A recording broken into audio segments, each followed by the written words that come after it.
it can't improve your performance. It can't be a potential risk for harming the athlete. And then if it violates the spirit of sport.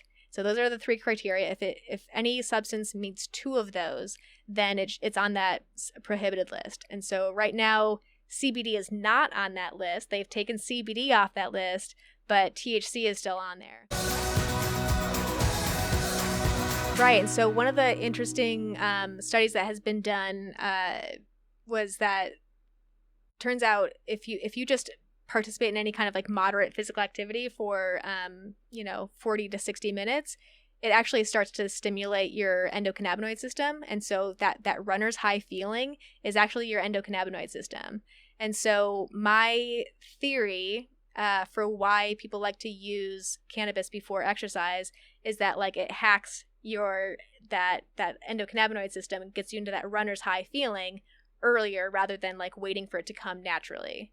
So that's my theory. I don't know if it's true or not, but when he was talking about his own experience, he says that he'll take an edible and then run out the house while it's like he's still swallowing it. So he gets to that feeling where he's running and he's sober while he's running, and then it starts hitting in right when he's like, oh, I'm starting to feel a little bit tired, and it's like, all right, now we're hitting this next level, and now we can run in a different way now.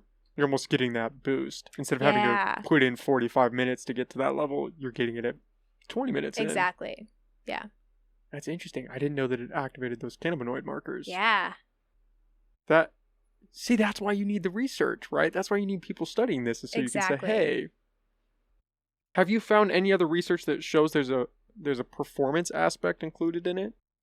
There's a lot of the research that has been done was from the 1970s, and a lot of that research, even in like, the articles that are in like Leafly or whatever that are about cannabis and exercise, they're all citing all these studies from like the 1970s and the 80s.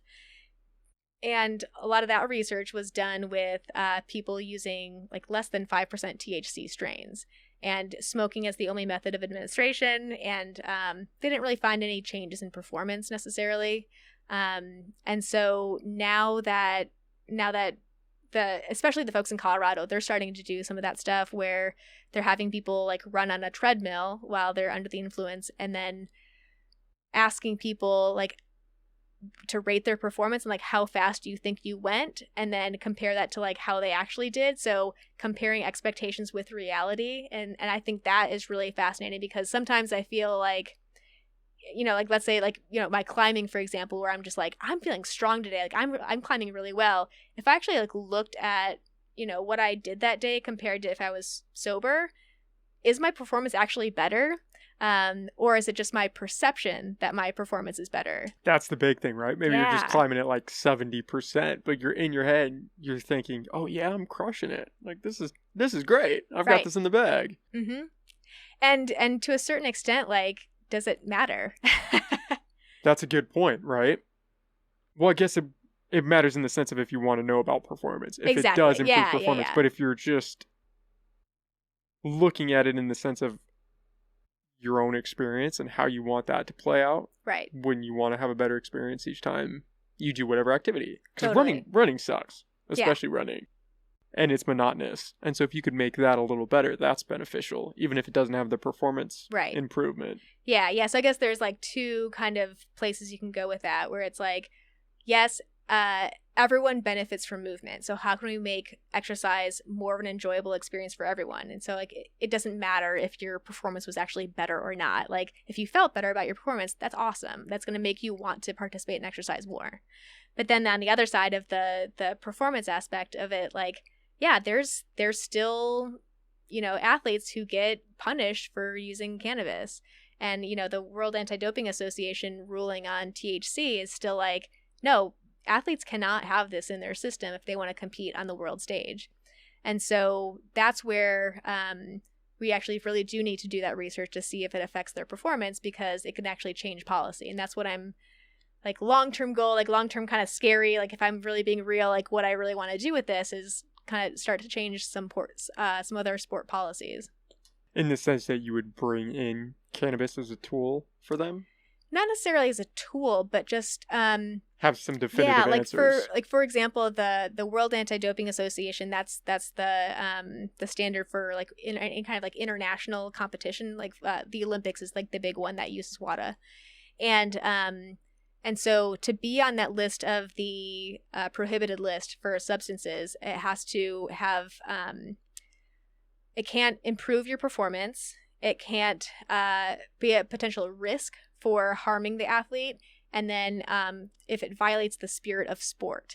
So those are the 3 criteria. If any substance meets 2 of those, then it's on that prohibited list. And so right now, CBD is not on that list. They've taken CBD off that list, but THC is still on there because they say, oh, it can help you relax, and that's why it can help your performance.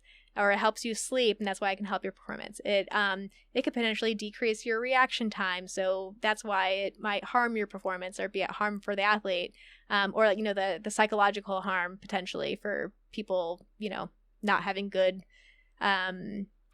experiences with cannabis. Again, cannabis is not for everyone. And then, you know, the fact that it's illegal in most countries is that's the reason why it violates the spirit of sport. And so yeah, it's like when you look at that statement, it's based on a paper that was written in 2011 before people started really investigating this further. And so, yeah, like, let's see if it actually does change performance. And if it does harm the athlete, or if it doesn't harm the athlete, then yeah, we need to change the policy. Well, it's interesting in the distinctions that we draw, right? Because you can take certain painkillers and things like that, and that's allowed. That's fine. Mm-hmm. I was listening to a podcast, we were talking about Joe Rogan.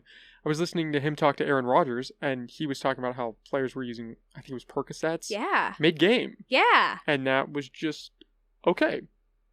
Mm-hmm. But if you smoke a little weed after a game, you're out. Yep. And that's changing. And I've been really hopeful to see some of the bigger organizations changing their policies, like Major League Baseball and NFL. They've changed their guidelines around cannabis use in their athletes.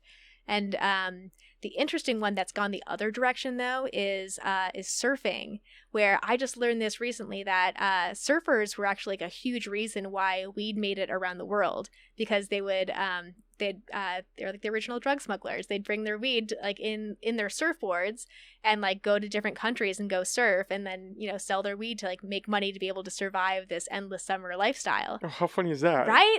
I know, it's so interesting. But now, because surfing is going to be in the Olympics now there's more and more surfing competitions that are testing for cannabis now. And so that's the one sport where it's now gone the other direction, where it's now like we have to be really serious about not letting our surfers smoke weed anymore, just changing that whole dynamic of surfing. Which is interesting in the sense that that's almost the opposite of what surfing is. When you think of a surfer, you think of a laid-back guy, just having fun, enjoying life. Mm-hmm. And now you've got this structure because of the Olympics. Yeah. Yep.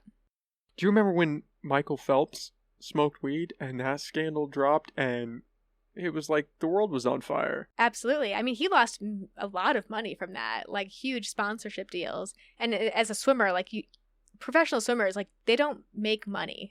Like, high-level elite swimmers, they have a really hard time actually surviving as like an elite swimmer. And so for Michael Phelps to have lost that amount of money that's a big deal. But I was really impressed with the way that the world kind of talked about it's changing, because like last summer when the Sha'Carri Richardson thing, that was another big one. Yeah, where like, 10 years ago, no one would have been speaking up for her, 10 years ago. It's like, yeah, I know that she was still, demonized in some cases, but like, there was so much more support around like, no, let her run. Like, we need to change these policies. And so the fact that we've changed that discussion in